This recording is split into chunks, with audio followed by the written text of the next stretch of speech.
My cousin's crazy bet turned me into a girl.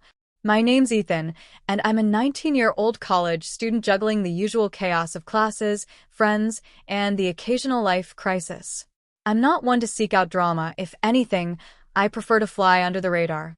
But life, as it turns out, has a knack for tossing unexpected surprises your way. The curveball came courtesy of my cousin Jack, who's a couple of years older and notorious for pushing limits. One day, he dared me to spend an entire weekend dressed as a girl. I laughed it off at first, thinking it was just another one of his crazy ideas. But then he upped the ante, $500 if I went through with it. With student loans piling up, the cash was hard to resist. Initially, the thought of dressing as a girl didn't faze me. It was just a bet, right? I'd worn costumes before, no big deal. But as the weekend approached, I couldn't shake this weird feeling. Was it just about the money, or was there something else lurking beneath the surface? Agreeing to Jack's challenge was opening a door I wasn't sure I was ready to step through. The more I thought about it, the more nervous I became. I kept picturing myself in a skirt and heels, walking through town with everyone staring, maybe even laughing. My palms would get sweaty just imagining the scene. I was a regular guy, after all. Dressing up felt like crossing a line I wasn't ready to cross. Yet, the promise of $500 whispered, "It's just a weekend. Just a costume. You'll survive." But then, a quieter voice inside me wondered, what if I didn't just survive? What if I actually liked it? The thought unsettled me more than I cared to admit. Could I really go through with this without losing my sense of self? The days leading up to the weekend dragged on, each one a reminder of what was coming. Jack's smug grin didn't help. I tried focusing on schoolwork and hanging out with friends, but the anxiety was always there, gnawing at me. This wasn't just about the clothes or the money anymore. It was about confronting something much deeper. Desperate for clarity, I turned to my best friend, Matt. We'd been through thick and thin together, so if anyone could talk sense into me, it was him. When I told him about the bet, his reaction was a mix of shock and concern. "You're really going to do it?" Matt asked, eyebrows raised. "It's just a bet, right? You're not actually into it, are you?"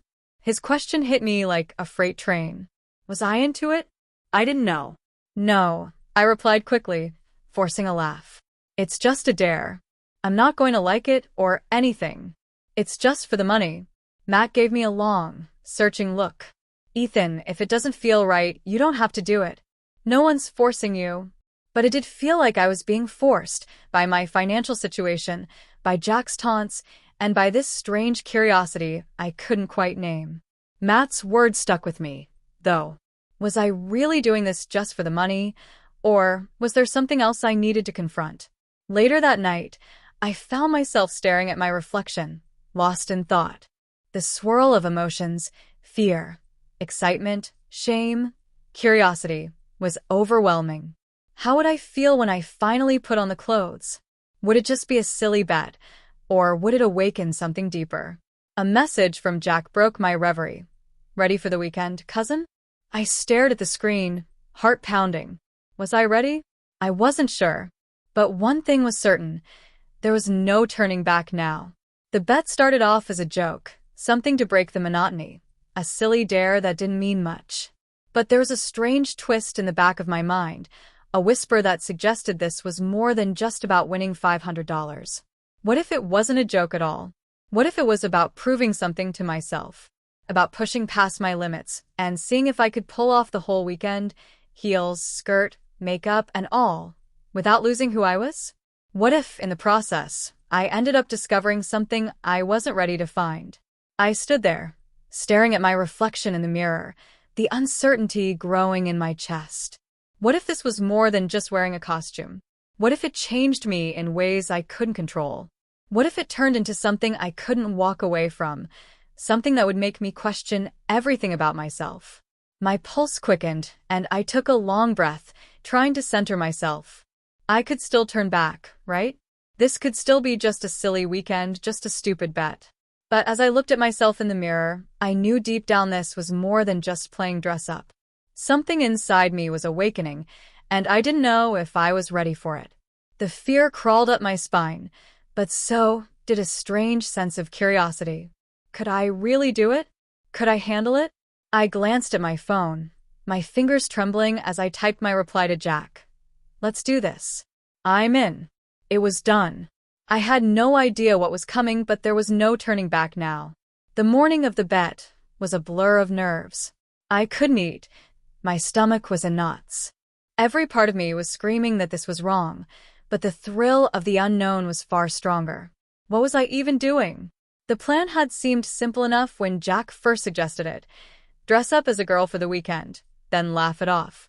But as I stood in front of my closet that morning, eyeing my usual clothes, jeans, t-shirts, the typical guy stuff, I realized I had no idea how I was going to make the switch. I wasn't just dressing differently. I was stepping into a different version of myself, and I wasn't sure who that person would be. When I walked into Jack's apartment, I could already see the anticipation in his eyes. He was practically vibrating with excitement as he led me into his room. Everything was laid out for me: skirts, blouses, shoes, heels. The makeup kit looked like it belonged in a torture chamber. My heart raced, and for a moment, I wanted to back out. This felt so foreign, so out of place. Don't worry, it's going to be fun, Jack said, as though his words could erase my panic. He moved with practiced ease, pulling out brushes and powders like he'd done this 1,000 times. I sank into the chair, my body frozen, as he began to work. The makeup was cool against my skin, and for a brief moment it felt soothing, like I was being cocooned into something new. But every stroke of the brush felt like a step away from myself, like I was becoming someone else. Someone I wasn't sure I was ready to meet. When he handed me the heels, I could hardly look at them. The simple black shoes, innocent enough to anyone else, seemed like a weapon in my hands. I slipped them on, and the world tilted beneath me. My legs felt unnaturally long, my balance off, the heels making me feel more exposed than I'd ever been. I was standing in someone else's shoes, literally, and it was terrifying. Then came the wig. Jack draped it over my head, adjusting the strands until they cascaded perfectly around my face. I hardly recognized myself in the mirror. The person staring back at me wasn't a guy anymore. She had soft features, delicate lips, and eyes that seemed to hold a secret I wasn't ready to uncover. I felt alien in my own skin. "See?" Jack said, stepping back and grinning. "You look amazing." The compliment hit me harder than expected. A flush rose to my cheeks, and I straightened instinctively, as if somehow trying to embody this new version of myself. For a moment, I wondered, was this who I could be? Could I own this? Before I had a chance to fully process what was happening, Jack grabbed his phone and snapped a picture. "We need to show this off. You're going to crush it tonight." I felt a wave of panic. Could I crush it? Or would I crack under the pressure? My mind raced as I tried to steady myself, but Jack was already pulling me out the door. The party was waiting, and I was about to step into a world where no one knew the real me. The music blared in my ears, and the crowd swirled around me. I felt lost in a sea of unfamiliar faces, all eyes on me. I had never felt more out of place. But then something unexpected happened. Instead of retreating into my own discomfort, I began to notice how people looked at me, not with judgment, but with curiosity, admiration even.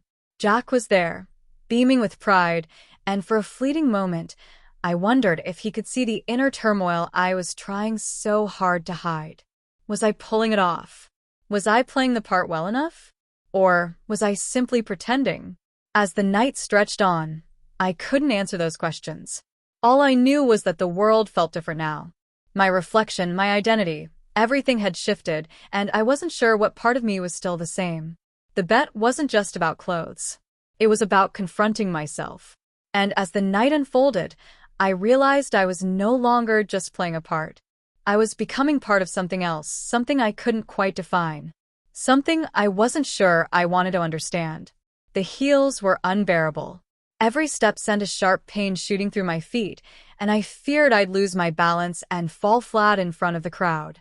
The wig was heavy, the makeup felt like a second skin, and the tightness of the skirt was suffocating. But the physical discomfort wasn't the worst part. It was the overwhelming sense of being a stranger in my own body, like I'd slipped into a persona I didn't know how to shed. I caught sight of my reflection in a mirror and stopped dead in my tracks. For a moment, I didn't recognize the girl staring back at me. She was poised, confident in a way I could only dream of being. The makeup, the hair, the dress, it wasn't just a costume. It felt like a transformation, and I couldn't shake the feeling that I wasn't pretending anymore. This wasn't just a dare. I had become someone else, and I wasn't sure who that was or how to get back to the person I thought I was. Just then, I felt a hand on my shoulder, and I turned to see Sarah. She was someone I'd barely spoken to before tonight, but now her smile was warm, her eyes kind. "You look incredible," she said, her voice sincere, almost like she meant it. The word incredible hung in the air between us, and my heart skipped a beat. Was she just being nice, or did she see something in me I couldn't quite grasp? I opened my mouth to respond, but nothing came out. My throat felt tight, and the words caught in my chest.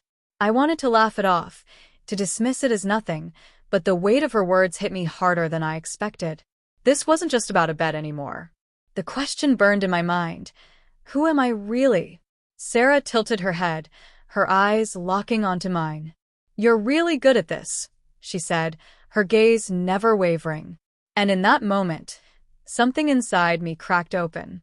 Maybe she didn't realize it, but her words unlocked something buried deep inside me, something I'd ignored for a long time. It was as if I had been holding my breath for years, and now I could finally exhale. For the first time that night, I felt seen. Like someone had finally noticed the parts of me I'd kept hidden. And just for a moment, I didn't want to take the wig off, didn't want to wipe the makeup away. I wanted to hold on to this feeling of being someone else, even if it was only temporary. The party ended, but the impact lingered. When I finally stood in front of my mirror at home, wiping away the remnants of the night, I couldn't shake the feeling that something had shifted. The reflection staring back at me was the same one I had always known, but now it seemed distant, almost foreign. It was as though I had borrowed someone else's skin for a few hours, and now I was back to my own. But it didn't feel the same. Who was I now? I thought about Sarah's words, "You're really good at this," and I realized she wasn't just talking about the clothes or the makeup. She was talking about the person I had become, even if only for a few hours. The transformation wasn't just on the outside. It had seeped in ways I hadn't expected. What had started as a simple bet had turned into something much deeper. It forced me to confront parts of myself I had never allowed myself to explore, parts one wasn't sure I was ready to face. The fear, the uncertainty, it hadn't gone away, but now it felt different. Less suffocating, more like an invitation. I had no idea where this would lead. Maybe it was just a one-time thing, a fluke of self-expression and vulnerability. Or maybe it was the beginning of something more. All I knew was that I wasn't the same person who had walked into that party, and whatever came next, I was ready to find out.